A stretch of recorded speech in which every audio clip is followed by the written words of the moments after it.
ထမ်းပူဇော်လို့ရှိရင်အိမ်မှာရှိတဲ့နတ်တွေဘာတွေကမနေနိုင်မဲနဲ့ထွက်ပြေးရတယ်ဆိုတော့အဲ့ဒီလိုနဲ့မျိုးထွက်ပြေးကောင်းတယ်လို့သာသတ်မှတ်လိုက်သည်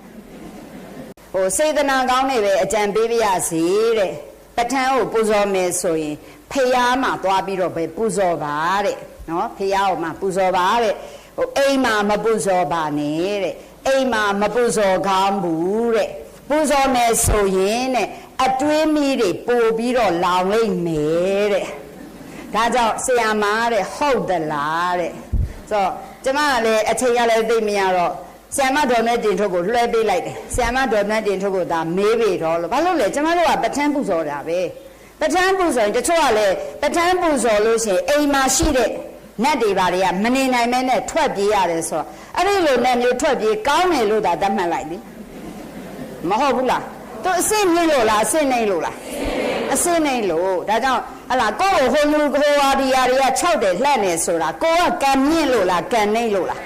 ဒါမြင်နေရမှာကံနေဓာတ်တူဆိုတာတွဲတာပဲနော်ဓာတ်တူတွဲတာပဲဆိုအကုသိုလ်ကံနေများနေတဲ့သူကအကုသိုလ်ကံရှိတဲ့သူကပဲလာတွဲတယ်ကုသိုလ်ကောင်းမှုလုပ်နေတဲ့သူကိုတော်ရုံတန်ရုံချွတ်လာတော့မချောက်နိုင်ဘူးသဘောပေါက်ရမယ်ကိုယ်မှရှိရင်ကိုကကောင်းတာလုပ်ရင်ကောင်းတဲ့အဆောင်လျှောက်တရားရှိနေတာပဲအဲ့ဒါကြောင့်ကိုကအစ်မြင့်နေဒီလိုပုဂ္ဂိုလ်တွေလာတော့မလာနိုင်ဘူးအဲ့တော့အိမ်ကမှရွတ်လို့ရှိရင်အိမ်မှာရှိတဲ့ဟာလာပုဂ္ဂိုလ်တွေကမနေနိုင်မဲနဲ့ထွက်ပြေးရလို့ပူတယ်လို့ပြောရင်ပေါ်တော်ကောင်းတယ်လို့ပဲကျွန်မဖြေခြင်းတယ်ဟုတ်တယ်လားအစစ်နေတာတွေစောင့်နေရတာဆိုတော့ तू အစစ်မြင့်တဲ့ပုဂ္ဂိုလ်တွေဘာလို့ဆိုဒီပဋ္ဌာန်းတွေပူဇော်ရင်ဒါပဋ္ဌာန်းဆိုတာဘိဓမ္မာတွေပါတာ哦နော်ဒါနတ်ပြည်6ထက်မှာဟောထားတဲ့နတ်ပြည်6ထက်မှာတော့မှတာဝရိဏနတ်ပြည်မှာနေတော်ကိုကျေးဇူးဆက်ခြင်းနဲ့ရည်ရွယ်ချက်နဲ့ဟောထားတဲ့ဘယ်သူဟောတယ်မြတ်စွာဘုရားကိုတော်တိုင်ဟောထားတဲ့ဒီတရားတော်လေအဲ့တော့ဒီတရားတော်ကိုမြတ်စွာဘုရားဟောတဲ့အချိန်မှာတကိုးကြီးတဲ့နတ်မြတ်မာတွေနာကြားနေတာပဲလေ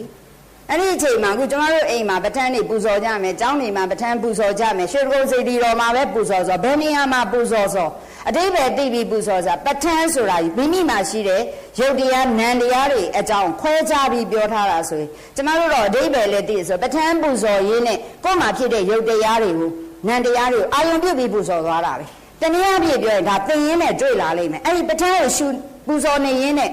မိမိမှာရှိတဲ့စိတ်တွေဒါစိတ်ကဘာလို့အကြောင်းပြုပြီးဖြစ်နေတယ်မိမိမှာဖြစ်တဲ့စေတသိက်တရားတွေကဘယ်လုပ်တွေလုပ်နိုင်တယ်မိမိမှာရှိတဲ့ရုပ်တရားတွေကဘယ်လိုလဲဆိုတာအဲ့လိုပူဇော်နေရင်းနဲ့ရုပ်နဲ့နာမ်ကိုပိုင်းခြားသိတယ်နာမရူပပရိစ္ဆေဒဉာဏ်ဖြစ်ကုန်နေတယ်ပြီးရင်အကြောင်းနဲ့အကျိုးဆက်ဆက်တာလေးတွေပါလာတဲ့ခန္ဓာဆိုပစ္စယပရိက္ခဉာဏ်အောင်ဖြစ်သေးတယ်အဲ့ဒီမှာပြူစော်နေနဲ့ဒီတဘာဝလေးတွေအာရုံပြီးနောက်ဆုံးဝိပဿနာဉာဏ်တွေရောဖြစ်လာမဖြစ်ဘူးလားဒါကြောင့်ပဋ္ဌာန်းနဲ့လည်းဝိပဿနာရှုလို့ရတယ်ပဋ္ဌာန်းပူဇော်ရင်ဒါကြောင့်မနေ့တော့သင်ခဲ့တဲ့မဟာ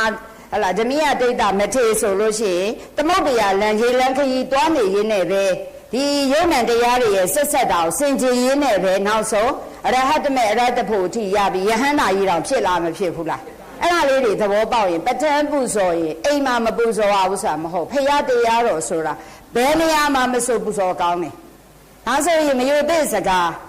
တက်စင်ကန်းထဲမှာပူဇော်လို့ရလား။အငြိအကျေးစွန့်နေရင်လည်းပူဇော်နိုင်လား။ရတာပဲဒါသဘောပေါက်နေရမယ်။နေရာဒေတာတကယ်တမ်းပြောတန်တန်စေစေအချိန်ဆိုလဲရတာကိုမှအချိန်မရရင်နော်စင်ရင်ရှုမှတ်နေရင်လည်းပူဇော်နေလို့မရဘူးလား။နေမကောင်းလို့အိပ်ရတယ်လဲနေရောရတာပဲစိတ်ယုံမှာဆိုရင်ရောဘယ်နေရာမှာမဆိုအကုန်လုံးလို့ရတယ်လို့သဘောပေါက်เนาะဒါကြောင့်ခုနသမီးလေးမေးတဲ့မေးခွန်းလဲဒါကျမတခါတည်းပဲဖြေလိုက်တာเนาะဓမ္မမေးဆိုမြန်ဒါဆိုရင်အဲ့ဒီဟာနဲ့ပတ်သက်ပြီးတော့ဒါ